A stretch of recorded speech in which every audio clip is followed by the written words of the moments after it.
Welcome to Driveway Garage. I'm getting ready to change oil on a 2009 Chevy Cobalt. Now I've got the drain plug out, sitting right here. It's a 15 millimeter, and the location of that is on the passenger side, just about even with the front tire. You can see where it's dripping there, and the plug faces toward the back of the car. This is the oil pan. Mine was kind of stuck, but I hit it with my hand, put a 15 millimeter wrench on there, pounded it with my hand a little bit, and it broke loose, and I unscrewed it, just letting it drain good. And I see I got some fluid dripping on this side, so I'm going to see what that is. I digress. I just bought this car, and I'm doing a bunch of maintenance, trying to figure out what all's wrong with it. Anyway, that's the drain plug. Now the oil filter is a different story. It's on top. The oil filter is under here.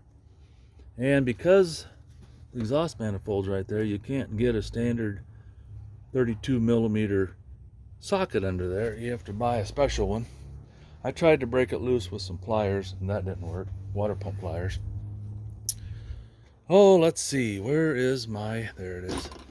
So I went down to O'Reilly's while I was getting my parts. I bought this special socket.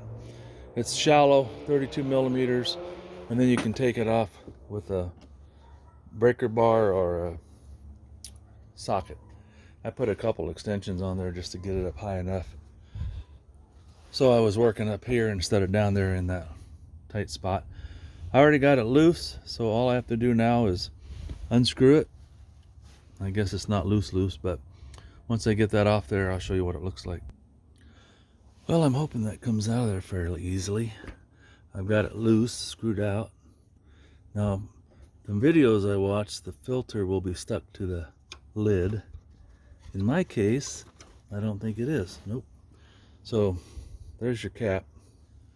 Set that side someplace, and I'm going to spray some brake cleaner in there or something, clean it out. And there's the filter. Wow, it's looking like it's overflowing into on the top of the motor. Well, I guess I better get something up here. I got this bucket I use sometimes.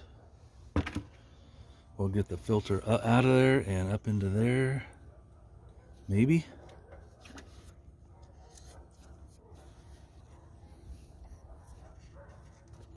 I thought it would all drain back down into the motor, but so there's your filter. I have no idea when the last time it was changed. I'll look in the windshield and see, but the new filter is supposed to have an O-ring on it, if I remember correctly. Let me look at the lid. What did I do with it? Absent-minded professor. There it is. So right here,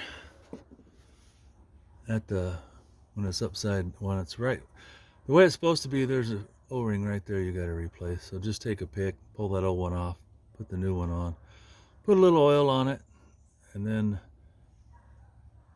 I think it's going to be easier to just put the filter down in there. And then, well, I'm thinking about it. Maybe I'll go ahead and put it into the cap. Maybe it's supposed to be that way. I'm not really sure. Let me get the new one out and see what it looks like.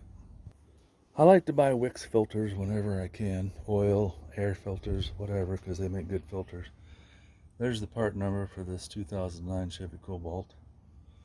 There's the filter. This part should snap into the cap. And then here's the new O-ring. So I'm going to take the old O-ring off, put a little oil on this one, put it back on, and then see what it takes to... Oh, made in China. You can't beat that, right? Yeah, I get this back together, then before I drop it in there, I'll show it to you. But yeah, it definitely puddled some oil on top of the motor, so that's going to have to be cleaned up or it'll be smoking. Don't like that. So if you look on the cap, there's a spot. If you can see it right there, it's kind of a little notch in the threads. And that's a good place to put your pick or small screwdriver.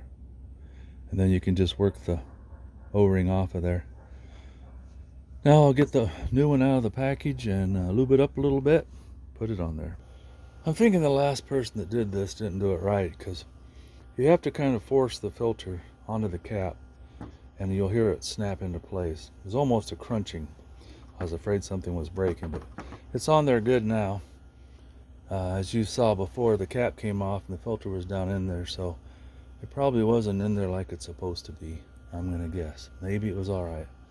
And then it's got a little pointy thing here, so that probably guides it down there where it belongs in the bottom.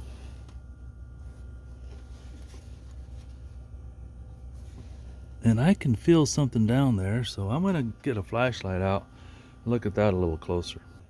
If you guys can see down in there, there's a, right on the edge there, there's a piece of plastic, so I'm thinking that ring broke when they snapped it in. That's not good, because then you can get pieces of plastic down in your oil chambers and plug them up. Hopefully that didn't happen. I gotta see if I can fish that out of there with some needle nose pliers now. Well, I fished around and I got that out of there.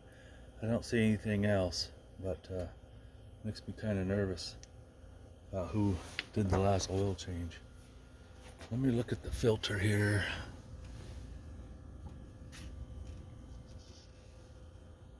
Yeah, it's hard to say because it's not broken off of here. That one's all intact, so maybe it was an oil change at some time in the past, but maybe not the last one.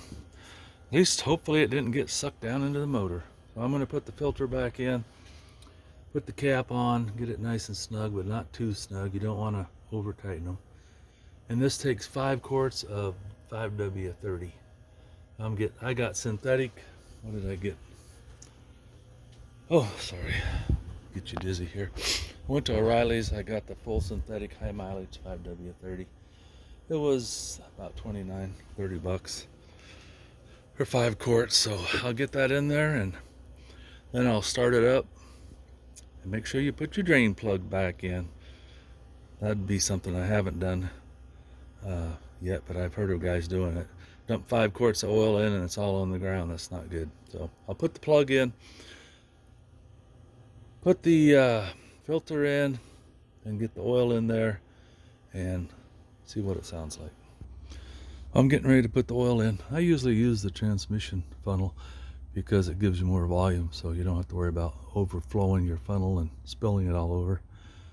And it gives me a little better reach. So I got that in the hole there. I'm just gonna go ahead and dump 5 quarts in and let it drain down for a minute, put the cap on, start it, let it run for a minute, shut it off, wait a couple minutes, then I'll check the oil level and it should be full.